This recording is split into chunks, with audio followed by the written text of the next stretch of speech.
రాకాలోకంకి స్వాగతం. ఈ కంటెంట్ మీకు నచ్చినట్టయితే లైక్ చేయండి, మీ బంధుమిత్రులకి షేర్ చేయండి. ఇప్పటి వరకు సబ్స్క్రైబ్ చేసుకోకపోతే సబ్స్క్రైబ్ బటన్ని నొక్కండి, అదేవిధంగా బెల్ ఐకాన్ని కూడా తప్పనిసరిగా నొక్కండి. జై హింద్ మిత్రులారా. ఢిల్లీలో చాందనీ చౌక్ మెట్రో దగ్గర హఠాత్తుగా ఒక 10 పిల్లర్స్ పైన పోస్టర్లు వెలిశాయి. ఈ పోస్టర్లను ఎవరు పట్టించుకోలేదు. వచ్చేవాళ్ళు వస్తున్నారు, వెళ్ళేవాళ్ళు వెళ్తున్నారు. కానీ ఈ మెట్రోకి సంబంధించినటువంటి భద్రతా సిబ్బంది వీటిని చూశారు. వీటిలో చాందనీ చౌక్ దగ్గర, ఎర్రకోట దగ్గర ఉన్నటువంటి 2 మందిరాలను ధ్వంసం చేస్తాము, బాంబులు పెట్టి పేల్చేస్తాము అన్నటువంటి హెచ్చరిక ఉంది. ఎవరు పెట్టారు, ఏం పెట్టారు తెలియలేదు. కానీ మెట్రో పోలీసులు ఇమీడియట్లీ తమ దగ్గర ఉన్నటువంటి అందుబాటులో ఉన్నటువంటి సీసీటీవీ ఫుటేజ్ను చూస్తే 2 వ్యక్తులు ఐడెంటిఫై అయ్యారు. ఆ 2 వ్యక్తులకు సంబంధించిన సమాచారము ఢిల్లీలోని స్పెషల్ టాస్క్ ఫోర్స్కి తెలియజేశారు. ఈ స్పెషల్ టాస్క్ ఫోర్స్ రంగంలోకి దూకింది. రంగంలో దూకి ఆ 2ని వెతుక్కుంటూ వెళ్ళేటప్పటికీ ఫిబ్రవరి 15, 17 ఈ తారీఖుల మధ్య పశ్చిమ బెంగాల్లోని కోల్కతాలో వాళ్ళిద్దరూ దొరికారు. పశ్చిమ బెంగాల్లోని కోల్కతాలో దొరికినటువంటి ఒకడి పేరు ఉమర్ ఫారూక్. వారి ఇల్లు ఉత్తర బెంగాల్లో ఉన్నటువంటి మాల్దాలో ఉంది. మాల్దాకి చెందినటువంటి వాడు ఢిల్లీకి వచ్చి పోస్టర్లు అంటించి కోల్కతాకు వచ్చి కోల్కతాలో తలదాచుకుంటున్నాడు. రెండవ వాడి పేరు రబీఉల్ ఇస్లాం. ఈ రెండవ వాడు భారతీయుడు కాదు, బంగ్లాదేశీ పౌరుడు. అక్రమంగా చొరబాటు చేసి మన దేశంలోకి వచ్చాడు. ఇక్కడున్న ప్రజల్లో కలిసిపోయాడు. అటు బెంగాలీ ఇటు బెంగాలీ కాబట్టి కలిసిపోయాడు. కానీ ఢిల్లీలో వచ్చి పోస్టర్లు అంటించాడు. వీళ్ళిద్దరినీ పట్టుకుని పోలీసులు ప్రశ్నించడం మొదలుపెట్టారు. ఎక్కడ ఢిల్లీ మెట్రో, ఎక్కడ పశ్చిమ బెంగాల్. అక్కడి నుంచి కథ వీళ్లను ప్రశ్నించేసరికి వీళ్ళు తాము బంగ్లాదేశ్లో ఉన్నటువంటి ఒక హ్యాండ్లర్ తమకి ఆదేశాలు ఇస్తున్నారు, దాని ప్రకారం పనిచేస్తున్నామని చెప్పి వీళ్ళు చెప్పారు. ఆ హ్యాండ్లర్ పేరు షబ్బీర్ అహ్మద్ లోన్. లోన్ అంటే కశ్మీరీ ముస్లిం. ఇప్పుడు కథ కశ్మీర్ దాకా వెళ్ళింది. ఈ కశ్మీరీ ముస్లిం ఎక్కడున్నాడు? ఇతను కశ్మీర్లో ఉగ్రవాదానికి పాల్పడి 2007లో అరెస్ట్ అయిన తర్వాత బెయిల్ మీద బయటకు వచ్చి పాకిస్తాన్కి పారిపోయాడు. పాకిస్తాన్లోని లష్కరే తోయబాతో కలిసి పనిచేస్తున్నాడు. ఇటీవలి కాలంలో బంగ్లాదేశ్కి పాకిస్తాన్కి మధ్య, ముఖ్యంగా లష్కరే తోయబాకి, అదేవిధంగా బంగ్లాదేశ్లో ఉన్నటువంటి హిజ్బుత్ తహరీర్ ఇటువంటి ఇస్లామిక్ సంస్థలు, జమాతే ఇస్లామీ వంటి సంస్థలు ఏవైతే ఉన్నాయో వాటితోటి సన్నిహిత సంబంధాలు పెరిగాక ఈ షబ్బీర్ అహ్మద్ లోన్ బంగ్లాదేశ్కి వచ్చాడు.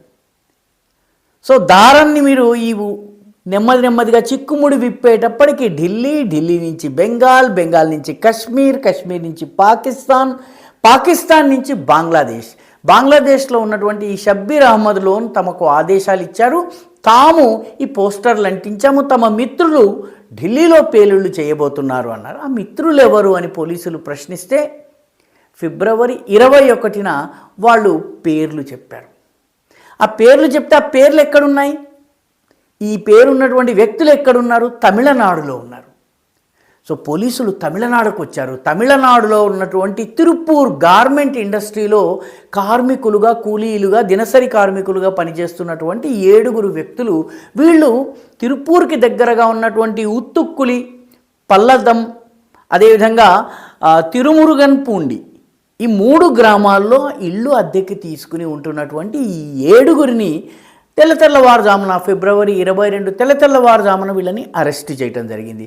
అరెస్ట్ అయినటువంటి వ్యక్తి మహమ్మద్ లిటన్, మహమ్మద్ ఉజ్జల్, జాహిదుల్ ఇస్లాం, మీజానుర్ రెహమాన్, ఉమర్ ఫారూక్. వీళ్ళని అరెస్ట్ చేసేటప్పటికి వీళ్ళు ఒక్కసారిగా చకితులయ్యారు. పోలీసులు ఎందుకు వచ్చారు ఏంటని. వీళ్ళు మేము భారతీయులము, ఫలానా, మా దగ్గర ఆధార పత్రాలు ఉన్నాయని చూపించారు. కానీ వెరిఫై చేస్తే అవన్నీ ఫేక్ ఆధార పత్రాలు. బంగ్లాదేశీలకు ఫేక్ ఆధార పత్రాలు తయారు చేసేటటువంటి కుట్రపూరితమైనటువంటి ముఠాలు ఉత్తరప్రదేశ్లోను, మహారాష్ట్రలోనూ చాలా పెద్ద సంఖ్యలో ఇటీవలి కాలంలో బయటపడ్డాయి.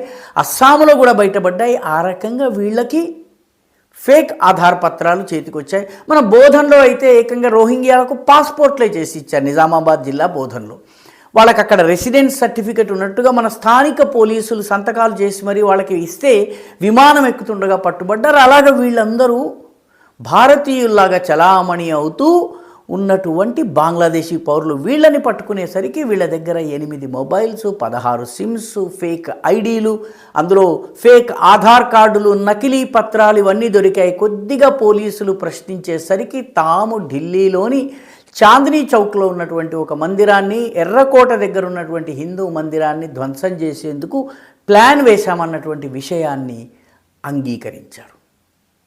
అంటే ఒక్క ఉగ్రవాద కుట్ర వెనక ఎంత సువిశాలమైనటువంటి ఎకోసిస్టమ్ వ్యాపించి ఉంది, ఇది అర్థం చేసుకోవలసిన అవసరం ఉంది.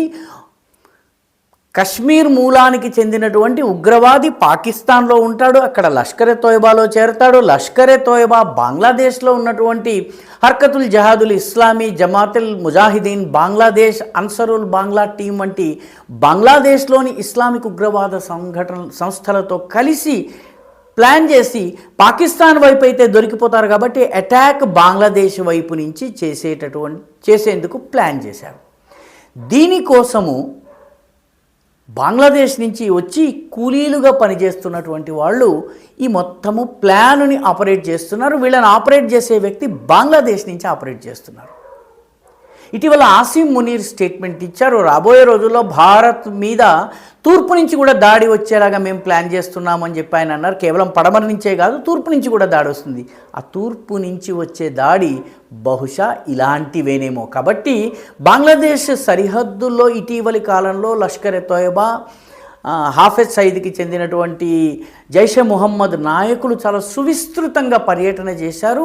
కార్యక్రమాలు, సమావేశాలు, సభలు ఏర్పాటు చేశారు. ఆ ప్రాంతాల్లోనే జమాతే ఇస్లామీకి ఎక్కువ ఓట్లు వచ్చినాయి.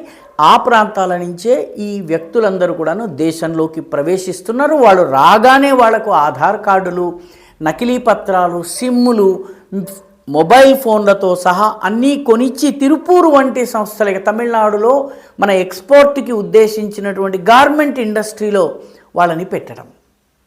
బంగ్లాదేశ్లో కూడా గార్మెంట్ ఇండస్ట్రీ చాలా ముఖ్యమైనది కాబట్టి బంగ్లాదేశీ గార్మెంట్ ఇండస్ట్రీకి చెందినటువంటి అక్కడ పనిచేసిన అనుభవం ఉన్న ఉగ్రవాదులు ఈరోజు తిరుపూర్ గార్మెంట్ ఫ్యాక్టరీలో పనిచేస్తున్నారు. తిరుపూర్లో చీప్ లేబర్ వచ్చింది కాబట్టి వీళ్ళు తీసేసుకున్నారు.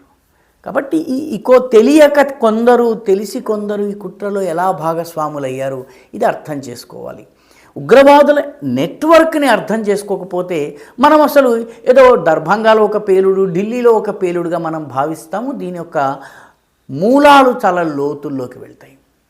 బహుశా గుర్తుండే ఉంటుంది, 2022 జూన్ ప్రాంతంలో దర్భంగాలో రైల్వే స్టేషన్లో పేలుడు సంభవించింది. హైదరాబాద్ నుంచి 2 బట్టల వ్యాపారులు పంపించినటువంటి బట్టల మూటల్లో ఈ పేలుడు సంభవించింది. హైదరాబాద్లో ఈ బట్టల్ని పార్సిల్లో బుక్ చేసిన వాళ్ళని పట్టుకుని ప్రశ్నిస్తే వాళ్ళు ఉత్తరప్రదేశ్లోని షామ్లీకి చెందినటువంటి వాళ్ళు. షామ్లీ నుంచి 7 ఏళ్లుగా హైదరాబాదులో దాగుని మాటు వేసి ఉంచి తమ ఉగ్రవాద టీంని సడన్గా యాక్టివేట్ చేసి 2022లో దర్భంగాకి బాంబుల్ని పంపే ప్రయత్నం చేశారు. అది విఫలమయ్యే అదృష్టవశాత్తు ముందే పేలిపోవడం వల్ల ప్రాణ నష్టం జరగలేదు, కానీ దొంగలు దొరికారు. కాబట్టి ఉగ్రవాదులు బంగ్లాదేశీ కూలీల రూపంలో, లేకపోతే కార్మికుల రూపంలో, లేకపోతే మన దగ్గర బిచ్చగాళ్ల రూపంలో, టెక్స్టైల్ బంగారు పరిశ్రమలో పనిచేసే పేరిట, కోస్తా జిల్లాల్లో అయితే కూలి పనులు, వ్యవసాయ పనులు చేసే పేరిట వచ్చేటటువంటి వాళ్ళు ఎవరో తెలుసుకోకుండా నియమిస్తే మీరు పక్కలో బాంబును పెట్టుకుని పడుకున్నట్టే. ఈ వీడియో మీకు నచ్చినట్టయితే లైక్ చేయండి, షేర్ చేయండి, ఈ ఛానల్కు సబ్స్క్రైబ్ చేయండి. మీ అభిప్రాయాన్ని కమెంట్ల రూపంలో తప్పనిసరిగా పంపించండి.